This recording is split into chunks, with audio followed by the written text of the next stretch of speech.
10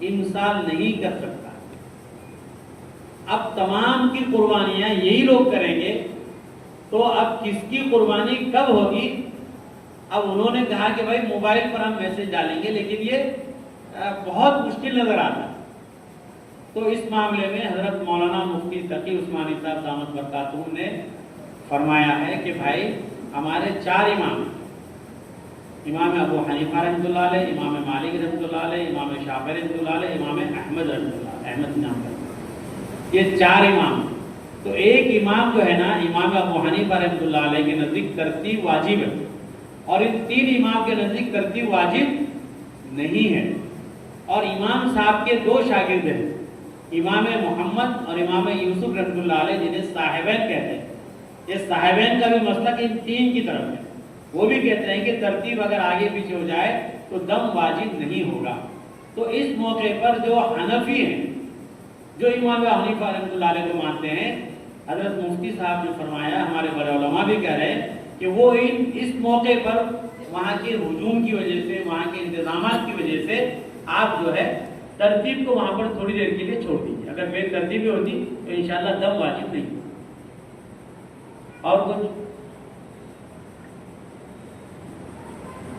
الحمدللہ سارے مسائل تو سمجھ میں آ گئے جی. لیکن اس مجمع میں ہماری خواتین بھی بیٹھی ہوئی ہے، تو سفر حج پر شرعی مسائل، شرعی عذر بھی پیش آتے ہیں، تو اس جانب پہ اگر توجہ دی جائے تو بڑا انشاءاللہ فائدہ ہوگا.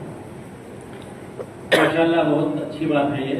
دیکھیے ہمارے جو مائیں بہنیں حج کے لیے تشریف لے جا رہی ہیں، تو ان سے پہلے تو میں یہ گزارش کرتا ہوں کہ آپ کے محلے میں اگر کوئی عالمہ ہیں تو آپ ان سے جا کے ملیں. ایک اگر نہیں ہے تو آپ کے گھر کے مرد حضرات کسی عالم دین سے ملیں اور وہ مسئلے مسائل آپ کو سمجھائیں گے. مختصر میں آپ کو بتا دیتا ہوں کہ عورت اگر اپنے ایام میں آ جائے وہاں پر، اگر اس کے جو ماہواری کے دن ہوتے ہیں ان دنوں کے وہ اندر آ جائے تو وہ احرام سے باہر نہیں ہوگی. احرام ناپاکی کی حالت میں بھی وہ احرام پہنے بھی رہے گی اور وہ خانہ کعبہ نہیں جائے. صحن میں باہر جو صحن ہے وہاں بیٹھ کر وہ عبادت کر سکتی ہے، اللہ اللہ کر سکتی ہے، اندر حرم میں نہیں جا سکتی. اور جب وہ احرام کی حالت میں نہیں، احرام کی پوری پابندیاں ان کے اوپر رہے گی. اور جب وہ پاک ہو جائیں گی تو پھر وہ غسل کریں گی، پھر دوسرا احرام پہنے گی، پھر وہاں سے وہ سارے اعمال جو رہ گئے تھے وہ پورے کریں گے. اور مزید اگر کچھ ایسے معاملات پیش آتے ہیں تو آپ وہاں پر جو بھی علماء رہیں گے تو آپ میرا بھی نمبر رکھیے، میں بھی اس سال میرا بھی سفر ہے انشاءاللہ آپ کے ساتھ. تو انشاءاللہ وہاں پر اگر ضرورت پڑے تو ہم فون سے رابطہ کر سکتے ہیں. میرا آپ نمبر لیجئے اور میرا نمبر لیجیے 9422468780 9422468780. آپ کو فون لگانے کی ضرورت نہیں ہے، آپ واٹس ایپ سے میسج کر دیں. آپ میسج کر دیں گے تو میں آپ کو میسج سے آپ کو جواب دے دوں گا. اور اگر موقع رہا تو ہو سکتا میں آپ کے پاس پہنچ بھی جاؤں انشاءاللہ. اور آپ کے میرے نمبر کے علاوہ آپ کے علاقے سے جو علماء جا رہے ہیں اب ان سے بھی رابطہ کیجیے. آپ کے گروپ میں جو علماء جا رہے ہیں، اس سفر میں جو جا رہے ہیں، بلڈنگ الگ رہنے دو، لیکن آپ کے علماء کرام رہیں گے تو آپ روبرو بیٹھ کے مسئلہ دریافت کریں گے، آپ کو آسانی سے سمجھ میں آ جائے گا. کریں گے نا؟ اور بچے ہوئے سوالات؟ باقی دیکھو نمازوں کا اہتمام کرو وہاں پر، اور خانہ کعبہ میں نمازیں پڑھنے کی کوشش کرو. دھوپ بہت زیادہ ہے، آپ ظہر کی نماز اپنے بلڈنگ میں پڑھو، پھر عصر میں چلے جاؤ تو عصر مغرب عشاء پڑھ کے آنا، اور پھر رات میں سو جاؤ، پھر تہجد میں اٹھ کے چلے جاؤ، تہجد اور فجر پڑھو، پھر واپس آ جاؤ. ظہر میں باہر آپ حرم میں مت جائیے. جو طاقت والے جا سکتے جائیے، بزرگ حضرات نہ جائیں. دھوپ بہت زیادہ ہے، اور پانی کا استعمال کثرت سے کرتے رہیں. تھوڑی دیر کو پانی پیتے رہے. وہاں کی جو ہدایتیں جاری ہوتی ہیں ان ہدایتوں پہ عمل کرو. اور غیر ضروری پہلوانی اور بہادری نہ دکھائیں کہ مجھے کچھ نہیں ہوتا، میں جاؤں گا دھوپ میں. بھائی بہت تیز دھوپ ہے وہاں، ہم برداشت نہیں کر پائیں گے. تو احتیاط کریں. آپ احتیاط کریں گے تو انشاءاللہ آپ کو آپ کی صحت رہے گی. صحت رہے گی تو آپ سب کچھ وہاں کر پائیں گے. دس دل ہتیا کو قربانی اگر سے کئی کا ڈیٹ سے آئی تو احرام میں اتار سکتے 10 ذی الحجہ کو قربانی کا مسئلہ ہے نا. اصل میں قربانی کا میں نے بتایا نا کہ انصاف، وہاں پر قربانی کسی اور تنظیم کو اجازت نہیں ہے، کسی فرد کو بھی نہیں. صرف وہاں کی جو گورنمنٹ ہے نا وہی قربانی کرے گی.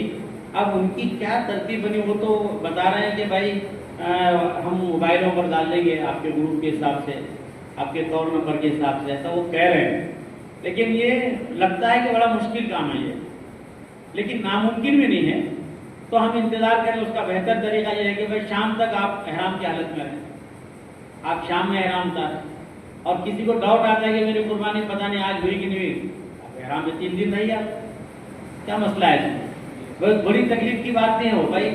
احرام کے اگر ہمارا دل گوارا نہیں کر رہا ہے تو کیا فرق پڑ رہا ہے؟ 3 دن احرام کے اندر رہیں گے اور تیسرے دن تو قربانی 100% ہماری ہونے والی ہے. تو وہاں پر بحث مباحثے میں اپنا وقت نہ گزاریں، غیر ضروری لایانی چیزوں میں اپنا وقت نہ گزاریں. عبادت کریں. اگر کوئی بحث بھی کرا تو بولنا بھائی میرا موڈ نہیں ہے بحث کرنے، آپ یہ کریں.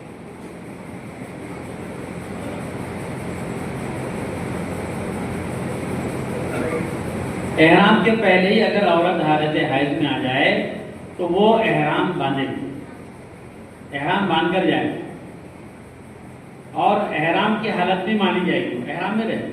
احرام سے پہلے کا اگر ہو جائے تو کوئی حرج نہیں ہے. احرام کے دوران بھی ہو جائے تو کوئی حرج کی بات نہیں ہے. اللہ کی جانب سے آپ کے لیے چھوٹ ہے اور وہ چھوٹ کا استعمال آپ کر سکتے ہیں.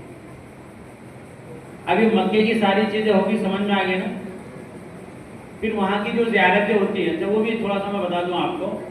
وہاں جو زیارتیں ہوتی ہیں مکہ المکرمہ کی، مدینہ منورہ شریف کی، ان زیارتوں میں آپ ضرور جائیں اور تفریح کی نظر سے نہ جائیں، بلکہ یہ سوچ کے جائیں کہ یہ وہ مقدس مقامات ہیں جہاں پر پیارے آقا حضرت محمد مصطفیٰ صلی اللہ علیہ وسلم کی نسبت ہے. اس کا احادیث اور قرآن پاک میں مختلف مقامات اس کے تذکرے آئے ہیں. اور وہ کہ بھائی جن کا ہم سنتے تھے آج ہم جا کر وہ دیکھ رہے ہیں. خانہ کعبہ نماز پڑھتے وقت ہم کیا بولتے ہیں کہ منہ میرا کعبہ شریف کی طرف، آج خود کعبہ ہمارے سامنے ہوتا ہے. تو وہ کیفیت کے ساتھ جائے. اور جو بھی چیز آپ زیارت کرنے جائیں گے نا تو زیارتوں کو اسی انداز سے آپ دیکھیے، اس کی تاریخ معلوم کر کے جائیے.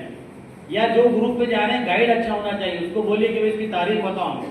عام طور پہ کیا پاکستانی گائیڈ ہوتے ہیں، آپ ان کو بتاؤ کہ بھائی مجھے زیارت وہ اس کی تاریخ بتائیے. آپ تو بتاتے ہو، بات نہیں بھی بتاتے تو آپ ان کو بولیں گے. جب تاریخ بتانے کے بعد آپ کو پتا چلے گا یہ پہاڑ یہ تذکرہ ہے، اس جگہ کا یہ معاملہ ہے، تو وہ چیز آپ کی سمجھ میں آئے.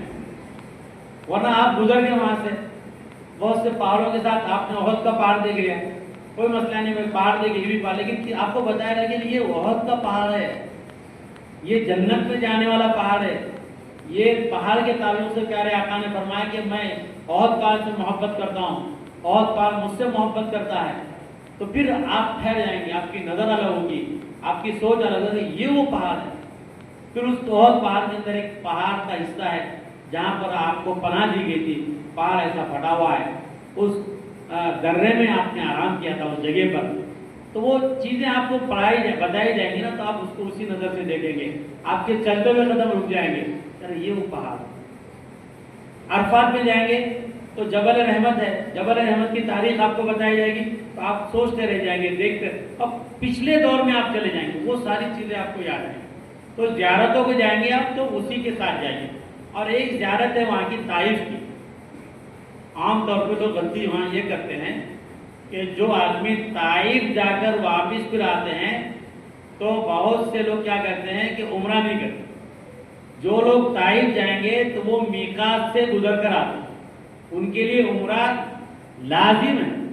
اگر وہ عمرہ نہیں کریں گے تو ان کو دم دینا ہوگا، بغیر احرام کے واپس نہیں ہو سکتے.